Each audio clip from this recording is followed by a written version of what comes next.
మెదక్ జిల్లా రామాయంపేట మండల కేంద్రంలో బాలుర కమ్యూనిటీ హాస్టల్ భవనాన్ని జిల్లా అదనపు కలెక్టర్ వెంకటేశ్వర్లు, జిల్లా విద్యాధికారి డాక్టర్ రాధాకిషన్ సందర్శించారు.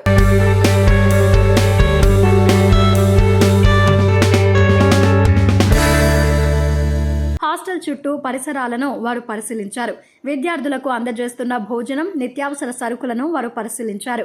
వర్షాకాలం నేపథ్యంలో పరిసరాలు శుభ్రంగా ఉంచుకోవాలని, విద్యార్థులకు నాణ్యమైన భోజనం అందించాలని సిబ్బందికి సూచించారు.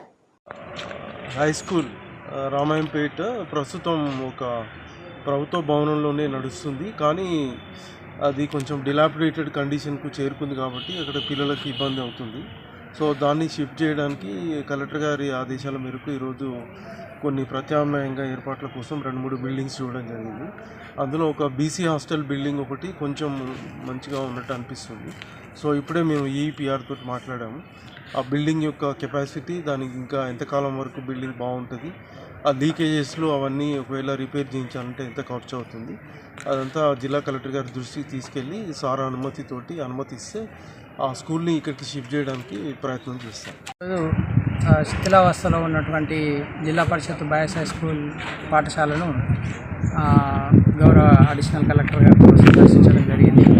దీంట్లో భాగంగా భవనంలో తరగతి గదులను పరిశీలించినప్పుడు కొంత పెచ్చులు ఊడుతూ అక్కడ కనిపించడం జరిగింది.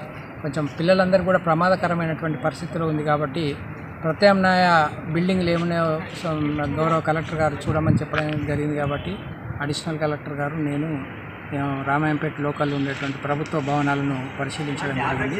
దాంట్లో భాగంగా ఇక్కడ ప్రభుత్వ భవనాల లోపల దీంట్లో government boys hostel, BC boys hostel, integrated hostel ఆపోజిట్లో ఒకటి బిల్డింగ్ బ్లాక్ ఉన్నట్టు గుర్తించడం జరిగింది.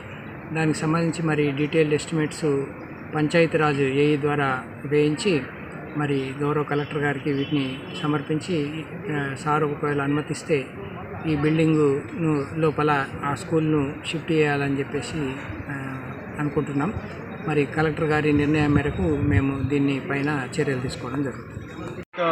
గవర్నమెంట్ హై స్కూల్ బాయ్స్ యొక్క బిల్డింగ్ పరిస్థితి బాగాలేదని డిఈఓ గారు కలెక్టర్ గారి దృష్టికి తీసుకురావడం జరిగింది. సో కలెక్టర్ గారి ఆదేశాల మేరకు ఆ స్కూల్ని సందర్శించడం జరిగింది. చూసినట్లయితే ఆ బిల్డింగ్ చాలా పాతకాలం నాటిది. తర్వాత ఈ వర్షాల వల్ల అది కొంచెం కురవడం కూడా ప్రారంభించింది. కాబట్టి ఆ పిల్లల్ని ఇంకేదైనా సురక్షితమైన భవనంలోకి పంపించడానికి 2-3 ఆప్షన్స్ కోసం చూస్తున్నాము. అది చూసి జిల్లా కలెక్టర్ గారికి అది డీటెయిల్స్ తెలియపరిచిన తర్వాత ఆ పిల్లల్ని ఇక్కడి నుంచి షిఫ్ట్ చేయడానికి ప్లాన్ చేస్తాం.